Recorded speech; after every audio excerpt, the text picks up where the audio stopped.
Assalamualaikum warahmatullahi wabarakatuh. Perkenalkan, nama saya Septia Salsabilah Awaliyah. Saya dari kelas 11 MIPA 2. Di sini saya akan meresensi novel yang berjudul Touch. Touch di sini menceritakan kedekatan tiga persahabatan, yaitu Rizka, Indra, dan Dani, yang mereka sama-sama memiliki kekuatan yang dimana orang lain tidak memilikinya.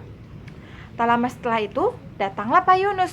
Pak Yunus ini adalah guru baru di sekolah mereka. Dan ternyata Pak Yunus juga mempunyai kekuatan yang sama dengan mereka, yaitu touch. Touch artinya sentuhan. Jadi apabila mereka bersentuhan dengan yang bersangkutan, maka mereka akan merasakan reaksi dari kekuatannya itu.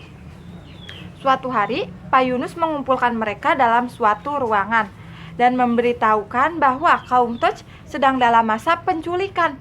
Maka dari itu, untuk mencegah penculikan itu, mereka harus memecahkan kode puisi kuno yang ditinggalkan oleh seseorang yang telah diculik. Dan naasnya saat mereka akan mengumpulkan teori-teori tersebut, keesokan harinya Pak Yunus menghilang. Dan mereka bertiga memprediksi bahwa Pak Yunus itu terkena culikan oleh kaum touch itu. Nah, dari situ mereka mengumpulkan bukti dari surat yang ditinggalkan oleh Pak Yunus, yaitu yang berisikan clue di mana Pak Yunus akan dibawa. Dan setelah mereka mencari-cari isi dari clue tersebut, ternyata clue tersebut menunjukkan bahwa mereka harus pergi ke Bengawan Solo. Setelah sampai di Bengawan Solo, ternyata mereka berpencar.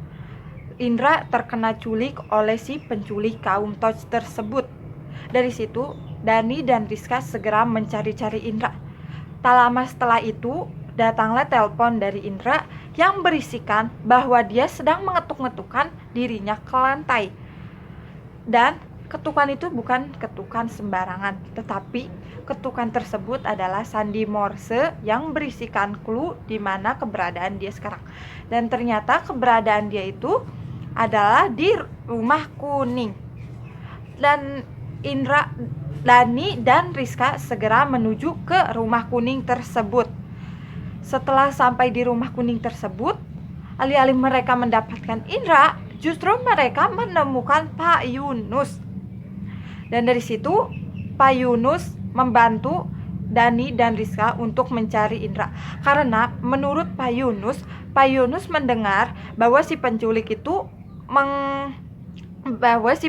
itu meneriaki tempat selanjutnya yang akan dipakai untuk penyekapan Indra. Nah, dari situ mereka mulai pergi ke daerah yang disebutkan oleh Pak Yunus itu. Dan ternyata daerah tersebut adalah kompleks yang tak jauh dari tempat mereka tersebut. Setelah mereka memutari kompleks, ternyata mereka seperti ada yang janggal oleh satu rumah. Karena rumah tersebut seperti ada pantulan cahaya di lantai kedua, dan cahaya tersebut itu seperti dari botol minuman yang dipantulkan ke arah cahaya matahari sehingga muncul keluar terlihat. Dan clue yang kedua ada mobil berwarna grey, yaitu mobil yang mengejar-ngejar mereka waktu mereka sampai di Bengawan Solo. Dan mereka memprediksi bahwa mobil tersebut adalah mobil si penculik kaum touch tersebut. Mereka pun langsung masuk ke dalamnya. Kenapa mudah sekali? Karena entah kenapa Pak Yunus tiba-tiba bisa memiliki akses untuk memasuki rumah tersebut. Nah, dari situ Dani dan Rizka seperti mendengar suara dari sebuah ruangan, seperti ada seseorang yang mengetuk-ngetukkan dirinya ke lantai. Rizka dan Dani yang penasaran itu akhirnya mendobrak pintu tersebut. Dan alangkah terkejutnya mereka saat menemukan Indra. Indra lebih terkejut lagi. Bukan terkejut karena diselamatkan oleh Dani dan Rizka, melainkan orang yang di belakang Dani dan Rizka, yaitu Pak Yunus. Dari situ Indra terkejut sambil menggeleng-gelengkan kepalanya. Dani dan Rizka yang bingung akan apa yang terjadi, dan Pak Yunus yang tersenyum kiri. Yang tersenyum kiri artinya bahwa Pak Yunus lah dalang dibalik semua permainan dan aksi ini. Dan dari sini Pak Yunus menyuruh Indra antara meminum pil racun atau kedua temannya dibunuh. Dan dengan ketabahan hatinya, Indra memilih untuk meminum pil racun tersebut daripada dia harus mengorbankan kedua temannya, karena Indra sadar bahwa dia sudah salah menggunakan kekuasaannya, yaitu untuk memenangkan judo. Nah, tidak lama setelah itu, beberapa jam kemudian, Indra bangun dari pingsannya. Ternyata itu bukan pil racun, melainkan hanya obat tidur. Nah, dari situ Pak Yunus pun pergi tanpa meninggalkan kata apa-apa. Dan mereka bertiga bingung apa yang terjadi. Nah, dari situ pas Pak Yunus balik lagi ke sekolah, Pak Yunus menceritakan bahwa maksud dari semua permainan yang Pak Yunus rencanakan ini adalah Pak Yunus ingin mencari tahu apa mereka bertiga menggunakan kekuatan touch-nya itu dengan benar atau tidak.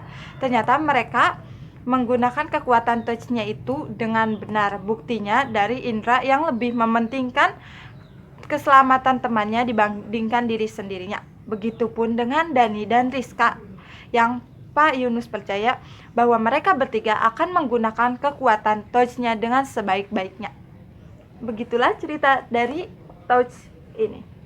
Kurangan dari novel Touch ini adalah terlalu banyak bahasa Rusia dan Inggris, sehingga kita harus mentranslate terlebih dahulu untuk mengetahui arti dari tulisan tersebut, karena jika tidak mentranslate kita tidak akan paham alur selanjutnya akan seperti apa.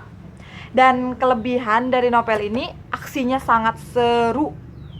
Saya kira hanya sekedar fantasi, ternyata persahabatan chemistry-nya itu sangat keren. Dan ini sangat rekomen sekali untuk dibaca. Sekian, terima kasih. Wassalamualaikum warahmatullahi wabarakatuh.